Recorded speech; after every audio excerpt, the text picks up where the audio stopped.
What is going on, guys? Doe here, hope we're doing good, and today we got some DPS and some tank builds for Aether Strikers, so flawless and non-flawless. That's because some of y'all get hit more than pig in that Chicken Little dodgeball scene, and you're honest about it, so I respect that, but I want to make sure that a lot of players can play in different ways. And I'll also be showing off a bunch of different elemental builds, so there's a lot of variety here. Now to get started, we have Fractured Realities as our weapon, which is the Thrax legendary weapon. We got Predator and Rage in our cell slots, with Titan's Crash for our special. This is the best in slot special for Strikers since it does stagger damage and it's very quick to cast. Adamant Bolt does more damage, I'm pretty sure, but it is slower to cast and does not do stagger damage. That's not very good. And our mod is going to be Malkarion Striker, which is the best in slot modifier unless the fight is less than 40 seconds, in which case Echo Brace Driver is better at the moment because crits are in a really good spot. Our bond is going to be Riftstalker because it's just the really easy to use bond and it's very strong as well. Shroud is a lot harder to make use of. So yeah, that's the reasoning. And our gear is going to be very modular. We're going to have the Shroud headpiece with Overpower, the Koshai chest piece with Catalyst, the Torgadoro gloves with Discipline, and Thrax's feet with Cunning. Lantern is going to be Drask with Catalyst. And for Lantern, you can use Immerman if you want to, but the more attack speed you have, the greater chance you have of your inputs messing up on Strikers. Not very fun. So I suggest not doing that. You can also use Pangar. Keep closing that, I'm sorry. You can also use Pangar, which is a very good Lantern as well. Tonics, we're going to have Granny Srega's Heartbreaker, or in this case, the Content Maker Tonic, which is why we have a crit meta for the next 39 days. Once it's gone, Cunning will not be as good, but it is still good in escalations, so keep that in mind. Bliss Tonic and Frigid Tonic for our other two things because attack speed and damage are always good. And one note to really take home here is that you want to make sure your cells are in the same slots I have them. That is what makes these builds modular. If you don't do that, you're messing up the puzzle and it makes it a bit harder on yourself, because the way I'm doing this is going to make it so you can save on your loadout slots if you want, and you can just have a lot more space and a lot more time saved when changing builds. Now, times I suggest using this build are when you're fighting anything that's not an Umbral Behemoth, because the Umbral Strikers are really strong if you're using the Riftstalker Bond or Riftstalker Strikers. So, there's that. Now, the perk summary is going to be +6 Catalyst, Cunning, Overpower, Predator, Rage, and +3 Discipline and Wild Frenzy. Really good cells to have. Like, really, really good cells to have. Now, if you don't like Predator, the next build basically changes it to where you do not have Predator, but you maintain everything else, because it's a Torgadoro Strikers, which are very good as well. And what I changed here is I swapped out the Predator cell to Iceborne. I swapped my chest piece from Koshai to Reza, and my feet from Thrax to Boreas.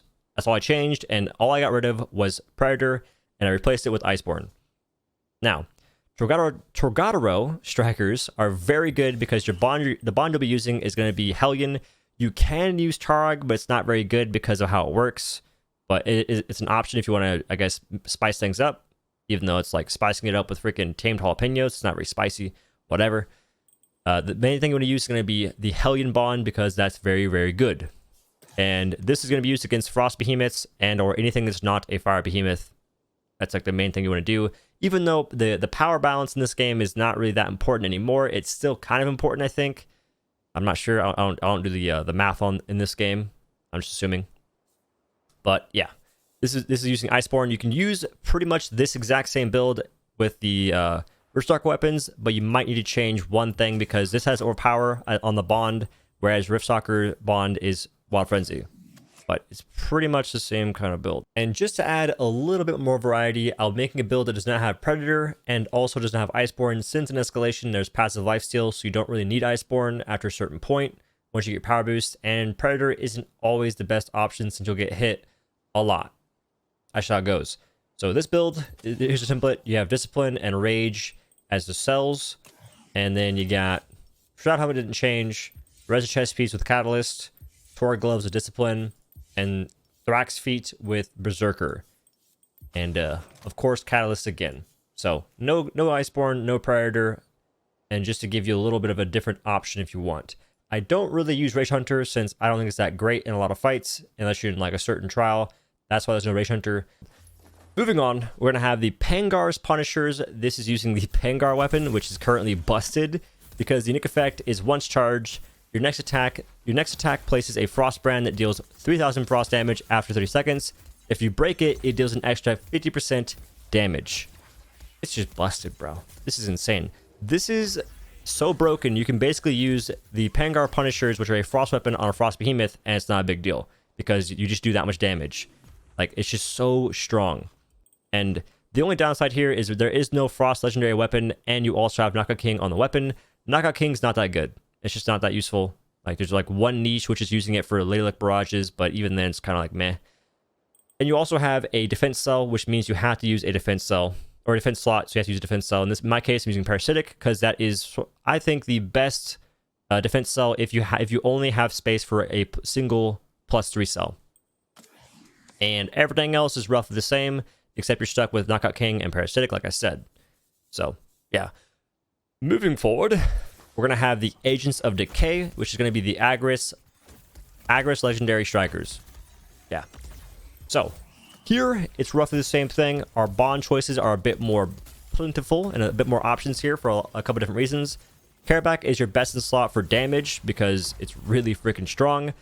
Skarn is good for fights that are longer lasting because there is a cell called Tenacious now, which is kind of fun to use. And then we have Koshai for, I guess, bigger hits. That's an option as well. I think this build has Tenacious. It does not have Tenacious. I have to make that. God dang it. Oh. If you want Tenacious, I think all you do is change, yeah, you do this. So if you're using, if you're using the Skarn Strikers, you just change Overpower to Tenacious. Can't see it, I'm blind. All right. Tenacious, and then I guess we change Rage to Tenacious as well. And then we're good. Moving forward, we're going to have the Mistral Currents, which are the Malkarion Strikers. And here, our pretty much only option is going to be Drask, because the Stormclaw bond isn't very good, and Nizaga isn't very good either, even though that heals for 300, which is cool, but it's still not very useful. Bummer, I guess. But yeah, Catalyst, Cunning, Overpowered, Predator. And then we have some jank cells here because of Aetheric Attunement. So we have Aetheric Attunement, Discipline, Rage, Wild Frenzy at +3. But those are pretty much going to be our builds, and those are the Strikers. Those are my Striker builds. So hopefully this helps you in some way. If it does, make sure to drop a like on the video, comment down below. Share this video if you want, because right now YouTube's kind of not really sharing the content, which is not a cool move on their part, but up to y'all. And if you want to, make sure to use credit code OhDough in the Epic Games Store when you buy games or anything in Dauntless. Helps me out a freaking ton, and I appreciate that very greatly. Make sure you refresh it because they expire every 14 days for some reason. #ad, I guess. And other than that, y'all, I appreciate you watching. I'll see you in the next one. Peace.